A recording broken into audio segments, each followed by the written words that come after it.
오늘은 생각이 다른 성도와 함께 할 수 있는 방법은 무엇인가요? 질문은 이렇습니다. 한번 읽어보겠습니다. 시작. 같은 믿음의 형제 자매 안에서 신앙의 방법이나 생각이 다름을 종종 보게 됩니다. 자신의 생각이 옳다고 확신하며 그 생각을 강요하는 성도와 함께 하면서도 상처받지 않을 수 있는 방법은 무엇인가요? 단순한 질문인 것 같지만 상당히 중요한 질문입니다. 또 그렇게 자기의 주장이 강한 사람이 있는데 함께 하면서도 이렇게 질문을 한 것을 보면 참 마음이 착하다 이런 생각도 듭니다. 자기 주장이 강하고 생각을 강요하고 그러면은 그 옆에 있기 싫잖아요. 그런데 함께 하면서도 상처받지 않을 수 있는 방법이 뭘까 질문했습니다. 아주 중요한 질문인 이유는 교회 안에서 행복하게 평안하게 신앙생활을 하려면 이 문제를 꼭 해결해야 될 것입니다. 그리고 교회의 모든 문제는 사실 여기서 발생한다고 볼 수 있습니다.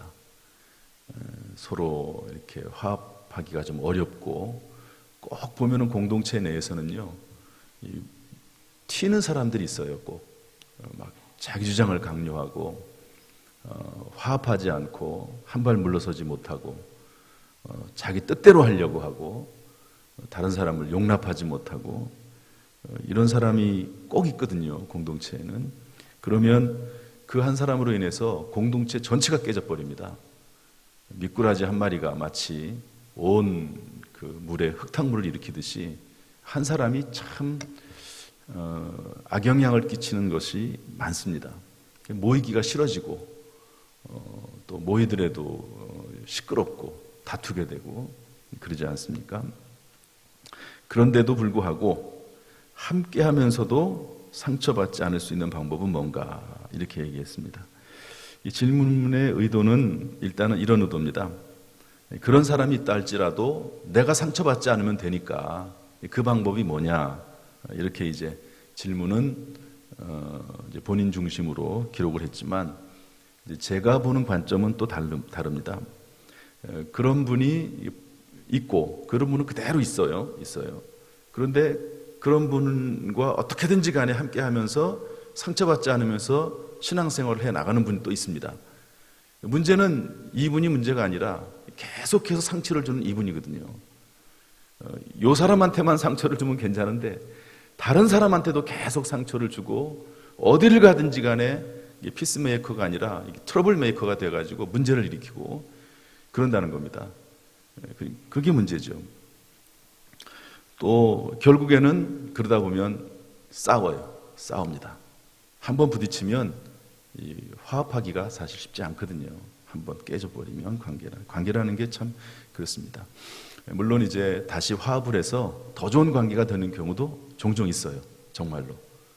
왜냐하면 서로 그렇게 부딪히면서 상처를 받은 만큼 또 더 깊이 화합하고 화해하고 또 서로 조심하고 그럴 수도 있습니다. 어쨌든 이 질문은요, 교회 내에서의 인간관계, 또 이것을 조금 뛰어넘어서 도가 지나친 사람 어떻게 할 거냐 하는 치리의 문제까지도 연결되어 있는 아주 중요하고 어려운 문제입니다. 먼저 오늘은 생각이 다른 성도와 함께 할 수 있는 방법이 뭘까? 무엇보다도 생각이 다를 수 있다는 것을 인정해야 합니다. 따릅시다. 생각이 다를 수 있다는 것을 인정해야 한다. 부부간에도 생각이 다르잖아요. 다르죠? 저희 아내하고도 생각이 얼마나 다른지 몰라요. 그래도 지금은 한 25년, 30년 정도를 살다 보니까 많이 좋아졌습니다. 신혼 초에는, 결혼 초기에는 그랬는데, 이제 너무너무 모르겠습니다. 또 저만 또 그렇게 생각하는지도 몰라요, 또.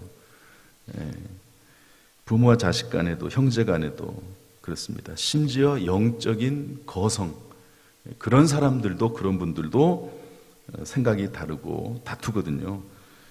그 대표적인 사람이 바나바와 바울입니다. 이 마가라고 하는 분이 있는데 1차 전도여행을 가다가 중간에 돌아섰어요. 그런데 2차 전도여행을 떠나면서 바나바는 마가를 데리고 가기를 원하는 겁니다. 마가는 조카거든요. 이 바나바의 조카입니다. 근데 바울은 안 된다는 거예요. 저 사람 1차 전도여행 가다가 중간에 돌아왔는데 또 그러면 어떡하냐. 그리고 저렇게 믿을 수 없는 사람은 우리가 어떻게 또 함께 할 수 없다. 안 된다. 그래가지고 바나바와 바울이 심히 다툽니다. 얼마나 대단한 분들입니까? 바나바, 바울. 그러니까 생각이 다를 수 있다는 것을 전제해야 되는데 왜 생각이 다르냐? 그것을 이해해야 됩니다. 첫 번째로 생각이 다른 이유는 지금까지 교육받아서 형성된 사상과 철학이 다르기 때문에 그렇습니다. 어떤 경우는 이것이 쓴뿌리가 돼가지고 완전히 아주 악한 습관이 되는 경우도 있습니다. 다른 가정 환경과 교육을 받은 것은 생각이 달라지는 것이죠. 거쳐온 교회들이 다 달라요. 우리 교회도 이제 오랫동안 한 교회를 다닌 분들도 있지만 다른 교회에서 오신 분들도 많습니다. 그러면 아무래도 생각이 달라요. 옛날 교회에서는 이랬는데 왜 이 교회는 이러지? 그렇지만 교회마다 특징이 다 있습니다. 어느 교회나 똑같으면 뭐 상관이 없겠지만 뭐 어떤 교회는 선교를 강조하는 교회가 있고 어떤 교회는 찬양을 강조하는 교회가 있고 어떤 제자훈련을 강조하는 교회가 있고 다 교회마다 다르거든요. 그런데 어떤 교회에 와가지고 옛날 교회는 어땠는데 전 교회는 어땠는데 이러면 안 됩니다. 이러면 안 되거든요. 그런데 그런 사람들이 있어요. 또 있습니다. 되도록이면은 그 교회에 이렇게 적응하려고 하고 분위기를 파악을 해야 되고 그래야 되는데 그렇지 않은 분들이 있습니다. 또 그렇지 않아 가지고 또 교회를 자꾸 옮겨 다니는 분들도 있어요. 적응을 못 해가지고. 또 서로 다른 우선순위가 있습니다. 이런 것들 때문에 생각이 다르고 사상이 다르는 거죠. 지금까지 교육받은 게 어떤 잘못이라기보다도 지금까지 배우기를 그렇게 배운 거예요. 어떻게 하겠습니까? 어떻게? 저희 아내하고도 이렇게 지내다 보면 같은 교회에서 어렸을 때부터 신앙생활을 했음에도 불구하고요. 부모님이 다르잖아요. 부모님 환경이 달라요. 저희 장모님 같은 경우는 시시콜콜 하나하나 자녀들 심지어 남편까지도 다 터치하고 점검하는 아주 그냥 쉽게 말해서 잔소리가 심한 그런 형태의 분이시거든요. 그런데 저희 부모님은 함께 장사를 오랫동안 하셨기 때문에 자녀들에게 터치를 하지 않습니다. 스스로 알아서 하도록. 그러다 보니까 조금 자유분방하지요. 그런데 그런 남자와 여자가 둘이 만났어요. 가풍이 다른 그런 남자와 여자가. 그러니까 더구나 우리 아내는 또 뭡니까? 유치원 교사를 9년 동안 하지 않았습니까? 그러니까 얼마나 아이들에게 또 많이 이렇게 지적을 하고 잔소리를 하고 하기는 그렇지만 어쨌든 그런 일을 했겠습니까? 가풍이 그런 데다가 또 직업도 그러거든요. 그러니까 여러분들 겉으로 볼 때는 참 착한 것 같죠? 착합니다. 제가 참 세상에 저희 아내 같은 착한 여자는 없을 겁니다, 아마. 참 심성이 착해요. 그런데 그런 습성도 있다는 것을 제가 얘기해 드리는 거지, 뭐 다른 의도가 있는 건 아닙니다. 예. 요즘은 너무 좋아요. 다시 말씀드립니다. 그런데 가정 환경이 다르고 배운 게 다르니까 어쩔 수가 없습니다. 교회 내에서 100명이 1000명이 있으면 다 다르지 않겠어요? 그래서 배운 거에 따라서 다릅니다. 다 달라요. 제가 우리 교회에 부임을 했는데 제일 처음 저에게 상담 요청을 하신 분이 있습니다. 그분이 오셔가지고 10년 전 이야기죠. 어떤 얘기를 하시냐면, 목사님, 대뜸 하시는 말씀이 골프 치지 마세요 그러더라고요. 그러니까 뭐 교회에 그런 이유가 있었겠죠. 골프 치지 말라고. 그래서 예, 알았다고. 처음 한데 뭐 제가 그리고 제가 이제 우리 교회 와서 보는데 성전 건축 문제, 예배당을 크게 할 거냐 작게 할 거냐, 여기다 할 거냐, 구성전 거기다 할 거냐 여기다 할 거냐, 심지어는 할 거냐 하지 말 거냐, 얘기를 들어보면요 다 이유가 있어요. 다 이유가 타당해요. 이유가 없는 게 없습니다. 다 들어보면 다 일리가 있어요. 문제는 이제 그걸 어떻게 풀어나가느냐가 어려운 거죠. 어쨌든 이런저런 일들로 인해서 다 생각이 다르다는 것이죠. 또 왜 생각이 다르냐면 서로의 사명과 은사가 다르기 때문에 그렇습니다. 사도 바울은 전도자입니다. 그러니까 여기저기 다니면서 정말 어떤 데는 목숨을 내걸고 이렇게 전도를 해야 될 아주 긍정적이고 진취적이고 투쟁적인 그런 삶을 살 수밖에 없는 그런 분이 사도 바울이거든요. 그러나 바나바는 양육자입니다. 교육자입니다. 그러다 보니까 어찌됐든 물론 조카이기도 하지만 양육자니까 바나바는 품어야 되지 않습니까? 품어야 되지. 사상이나 사명이나 은사가 다르기 때문에 그렇습니다. 우리 로마서 12장 6절부터 8절 말씀 한번 읽어볼까요? 우리에게 다 같이 시작. 우리에게 주신 은혜대로 받은 은사가 각각 다르니 혹 예언이면 믿음의 분수대로, 혹 섬기는 일이면 섬기는 일로, 혹 가르치는 자면 가르치는 일로, 혹 위로하는 자면 위로하는 일로, 구제하는 자는 성실함으로, 다스리는 자는 부지런함으로, 긍휼을 베푸는 자는 즐거움으로 할 것이니라. 이게 전부 은사와 사명이 다른 거거든요. 예를 들어 봅시다. 만약 교회에서 요즘은 식사를 안 하지만 식사를 가지고 이제 식판을 내다가 식사를 받아가지고 이제 우리가 식사를 하지 않습니까? 그런데 누가 식당에서 식판을 엎었어요. 막 줄도 막 늘어서 있고, 그리고 막 지금 막 열심히 밥을 타가해서 밥을 먹고 또 나가면 또 밥을 식사를 하고 그래야 되는데 누가 식판을 엎어버렸네요. 그러면 반응이 어떻게 될까요? 은사에 따라 전부 다릅니다. 예를 들어서 긍휼의 은사나 섬김의 은사를 가지고 있는 사람들은 어떻게 할까요? 그 사람한테 가가지고 떨어진 음식물을 치워주고 바닥도 닦고 그렇게 하겠죠. 위로하는 은사를 가진 분들은 어떻게 될까요? 위로해 주겠죠. 괜찮냐고. 그런데 가르치는 은사를 가진 분은 어떻게 될까요? 야, 너 그렇게 하면 되냐? 그러면서 음식물을 받을 때는 이렇게 받고 이렇게 걸어 다니고 그렇게 해야 되지 않겠냐? 전부 그 사람의 어떤 은사나 생각이나 이런 거에 따라서 전부 다르게 반응이 보이는 거죠. 이런 면들이 기본적으로 있다는 것을 알아야 됩니다. 이런 걸 전제로 해서 우리 3번 한번 읽어보겠습니다. 3번 다 같이 성도 간에 시작. 성도 간에 서로 거룩한 눈치를 보면서 합의하고 협력하여 교회가 평안하고 하나 되는 것이 주님의 유언과도 같은 말씀임을 기억하고 또 기억해야 합니다. 어찌됐든 평안해야 된다. 교회는 하나 되어야 된다. 이 전제를 가지고 있어야 됩니다. 이 질문을 하신 분은 그런 전제를 가지고 있는 거죠. 그런 전제를 가지고 있으니까 함께 하면서도 상처받지 않는 방법이 뭐냐 이렇게 물어보는 거죠.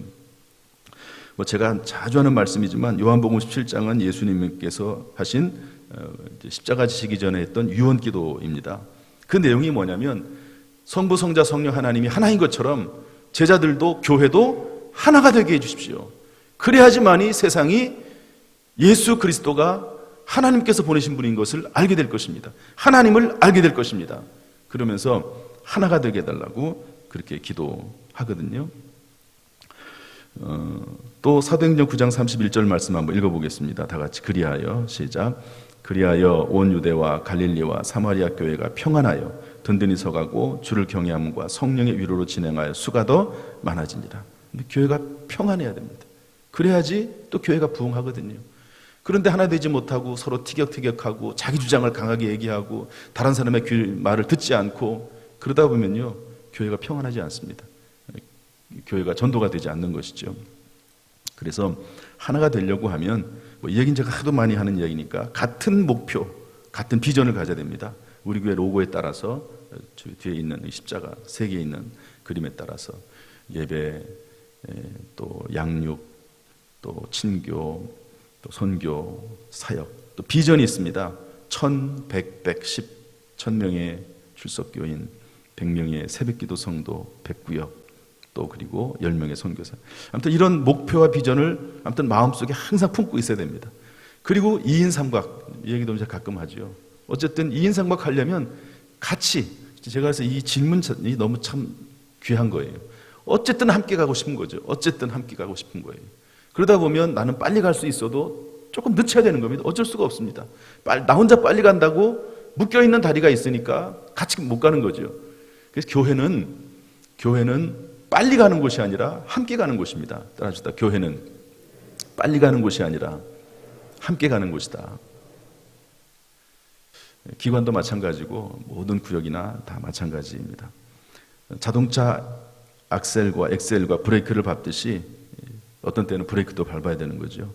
또 예수님의 발을 씻기신 제자들의 발을 씻기신 예수님의 본을 받아야 됩니다. 어쨌든 저는 이 거룩한 눈치 보기라고 하는 말을 참 좋게 생각을 해요. 눈치 본다는 말이 나쁜 말이고 좀 별로 안 좋은 말일 수 있긴 하지만, 그러나 눈치 봐야 됩니다. 거룩한 눈치. 저 사람은 어떻게 생각할까? 이렇게 하면은 이 공동체가 평안해질까? 이렇게 하면 우리가 함께 갈 수 있을까? 어떻게 하면 우리 교회가 평안할까? 그러면서 서로 눈치를 봐야 됩니다. 부부간에도 마찬가지고 부모 자식 간에도 마찬가지고요. 서로 거룩한 눈치 보기를 할 줄 알아야 됩니다. 제가 이것을 깨달은 지가 목회하면서 저는 깨닫지 못했거든요. 이 목회 초기에는 그냥 어쨌든 뭔가 목표를 이루고 그러려고 하는 경향이 강하지 않습니까? 물론 이제 그런 경우도 있어야 됩니다. 그것을 완전히 부정하는 게 아닙니다. 그러나 그럼에도 불구하고 조금 늦추더라도 함께 가야 된다 하는 것이죠. 그래서 너무 이렇게 막 화를 내고 이런 사람이 있으면은요, 조금 늦추면 되는 거죠. 뭐 어떡하겠어요. 자기 주장에 강한 사람이 있으면 조금 내가 늦게 가면 되지 뭐. 그러면 되는 겁니다. 그렇게 생각을 하는 거죠. 그래서 너무 이렇게 자기 주장이 강하고 막 그러면은 부딪히지 말고 좀 기다리면 되고, 또 그리고 내일 또 제가 할 말이 있습니다. 또 네 번째로 자기 주장이 강한 사람에게는 특별히 더 사랑을 베풀어야 됩니다. 까칠할수록 더욱 섬기고 대접해 줘야 되는 거죠. 사랑으로 녹여야 되고 존재에 대한 사랑으로 사랑해 줘야 됩니다.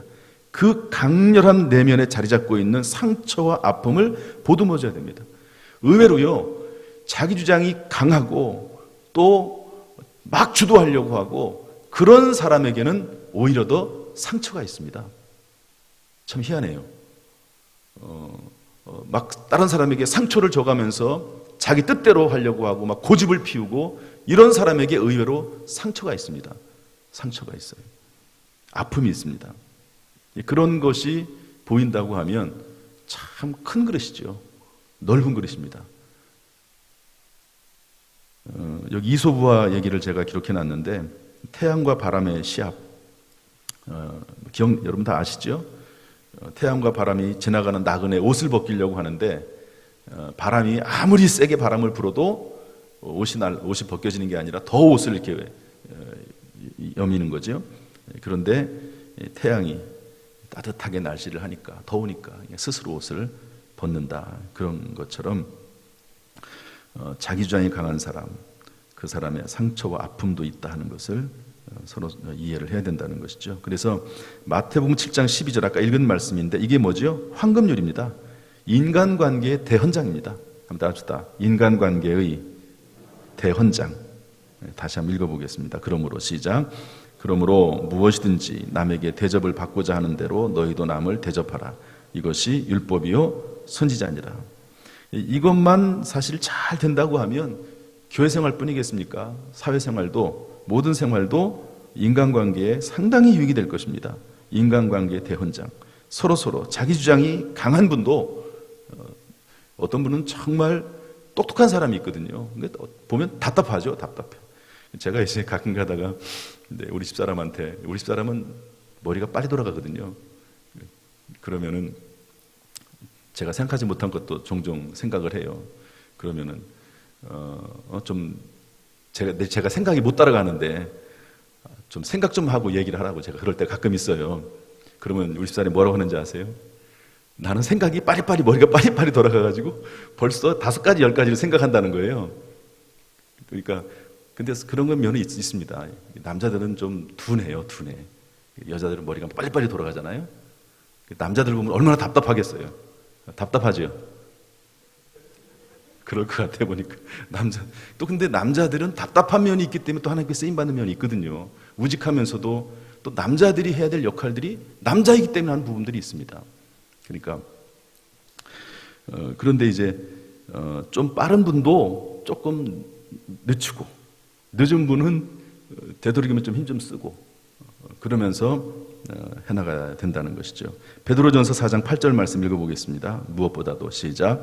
무엇보다도 뜨겁게 서로 사랑할지니 사랑은 허다한 죄를 덮느니라. 디모데후서 4장 11절. 아까 사도 바울이 마가라고 하는 사람을 데려가지 말자고 했습니다. 그런데 여러분, 사도 바울이 얼마나 자기 주장이 강한 사람입니까? 그런데 사도 바울도 점점 성장하는 거죠. 성숙해지는 거죠. 그러다가 한번 읽어보겠습니다. 디모데후서 4장 11절 시작. 누가만 나와 함께 있느니라. 내가 올 때에 마가를 데리고 오라. 그가 나의 일에 유익하니라. 이전에 데려가기를 거부했던 마가를 이제는 포용합니다. 받아들입니다. 바울도 성숙해진 거예요. 여러분, 바울이 처음부터 완벽했다, 그거 아닙니다. 사도 바울 같은 분들도 기질상으로 상당히 강하거든요. 그런데 시간이 지나면서 고생을 좀 해가면서 얼마나 많은 고난을 당했습니까? 그러면서 기질이 많이 부드러워지는 거예요. 그래서 포용을 하고 함께 가고 그럴 줄 알게 되는 거죠. 혹시 어떤 문제 때문에, 질병 때문에, 내일 제가 말씀드리겠지만 그런 문제가 아니라면 내가 좀 생각이 빠르고 또 그리고 판단력이 분명하고 정확하게 판단하고 강한 의지가 있고 그렇다 할지라도 함께 가는 게 중요합니다. 함께 가는 게 중요하다. 조금 늦추는 게 중요하다 하는 것을 알 수가 있습니다. 문제는 한계를 넘는 겁니다. 서로 생각이 다를 수 있음을 인정하고 서로 거룩한 눈치를 보면서 합의하고 합력하면 가장 좋을 겁니다. 그런데 어떤 이유인지는 모르지만 그렇게 하지 않고 한계를 넘어서는 경우가 있습니다. 의도가 악한 것 같아요. 이 문제입니다. 의도가 악한 게 문제입니다. 의도가 악해요. 공동체를 파괴해요.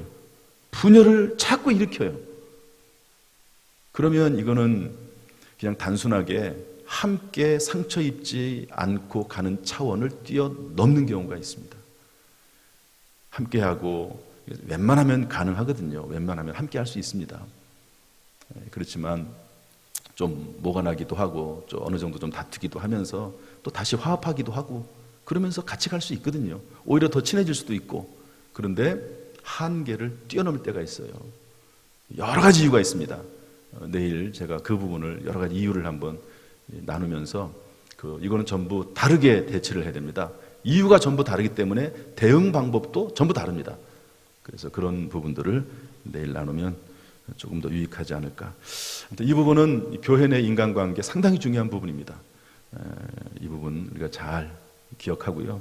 아무튼 이 내용을 마음속에 숙지하시고 다른 사람하고 대할 때 잘 대응하시고 또 필요하면 이것을 다른 사람에게 주기도 하시고 설명도 하시고 자녀들에게도 마찬가지고요.